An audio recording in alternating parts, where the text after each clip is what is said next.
All right, y'all. I've been getting a lot of requests. This goes out to Jeffrey, Stina, Luke, and Kenny. So, this is how I make my cheese. It's real simple. And do not turn on your smoker. Do not turn on your smoker. This is all you need. So, what I typically do is I lay my softer cheese on the right hand side because my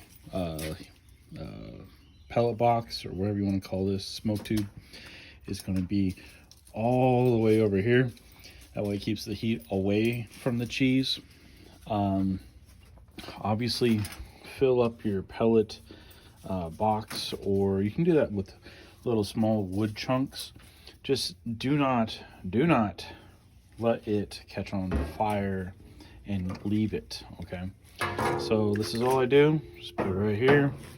So we're gonna do this for a couple of, like a minute or so. It'll get really hot in there. My doesn't stay lit, so I gotta relight it sometimes. But it's okay if it gets all red like that. You just gotta catch the pellets on fire really good.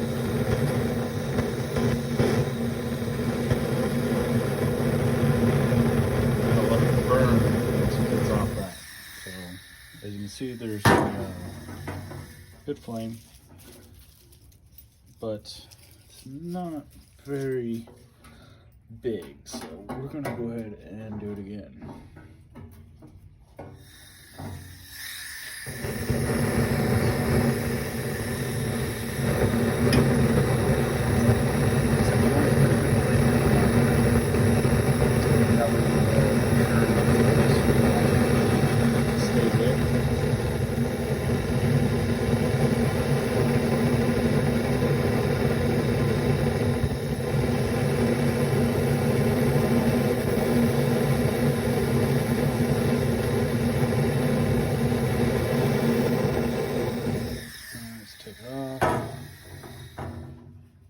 Yeah, there we go.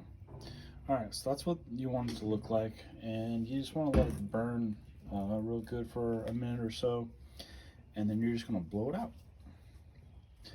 And it'll just literally smoke all the way till the end, and that's about, for this particular smoke tube, it's about 4 to 5 hours.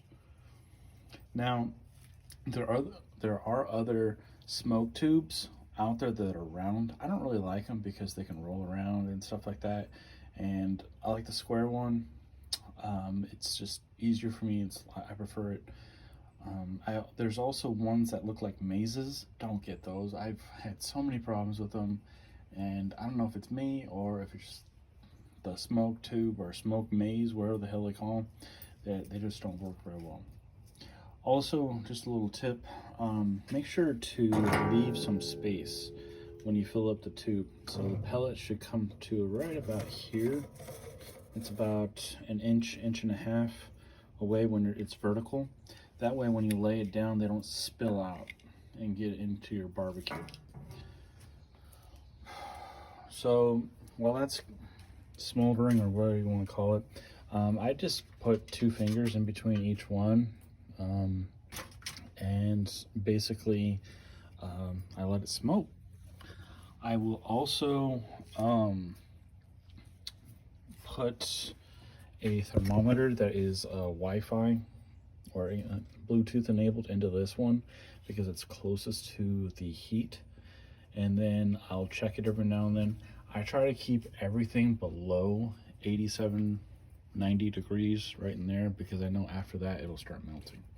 And if you noticed, I do have tin foil on here.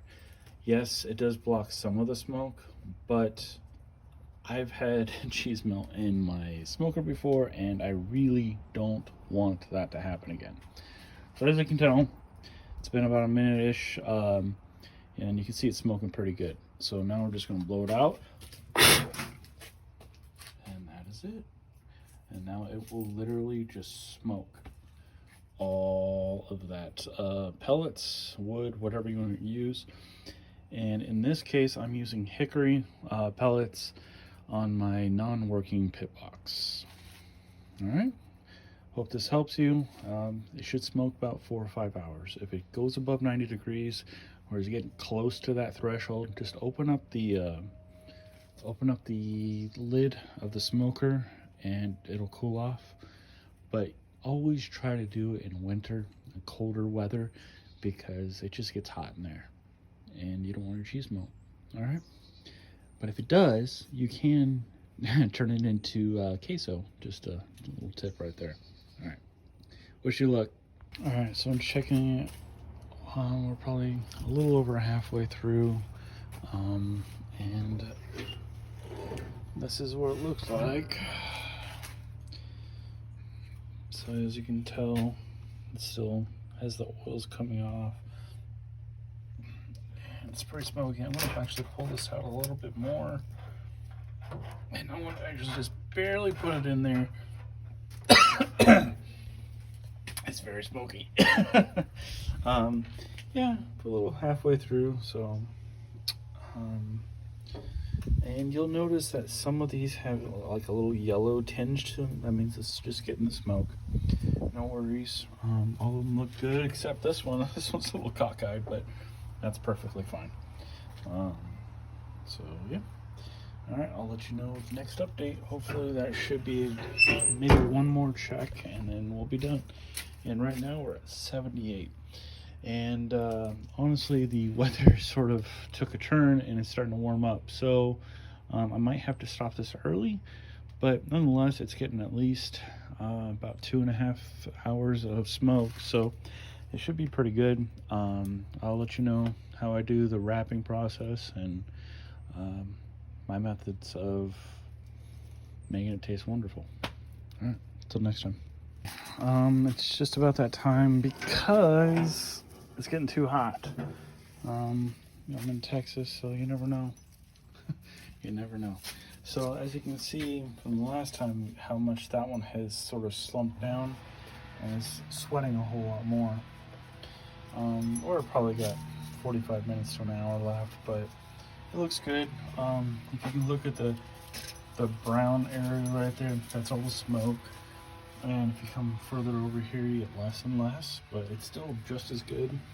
You see the yellow hue on the top of these.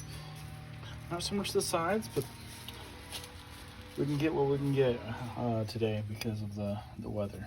So currently I'm at 93. It's hard to see. Yeah, 93.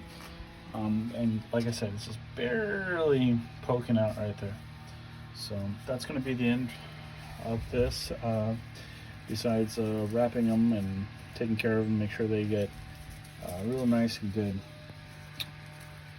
Alright, so I took these ones off. These were on the top rack. See how they're sweating? That's perfectly normal when you're smoking them. This dent is from the thermometer, so no big deal. But and this is all the same cheese. This is the mild cheddar cheese. And they all look a little different because this one was the closest, this was the second, and so on and so forth. You can definitely tell how close they are based off of how much coloring they get. So now I'm just gonna wrap them and we'll put them in the fridge for about 3 to 5 days, and then we'll open up and eat them. They're so good. All right, let me get this set up. Alright, so I'm going to take one piece of cheese. I'm going to put it on saran wrap that I've actually wrapped along the table right here. And then I'm just going to pick it up. And what I do, since it has so much oil that's coming out, I try to smooth it out, especially on the first roll. That way there's very little air in there. And all the oils get soaked back up into the cheese. And I do that for the first like 2 rolls, and then I just basically roll it in any direction, pulling it and trying to get it as close as possible and as airtight as possible.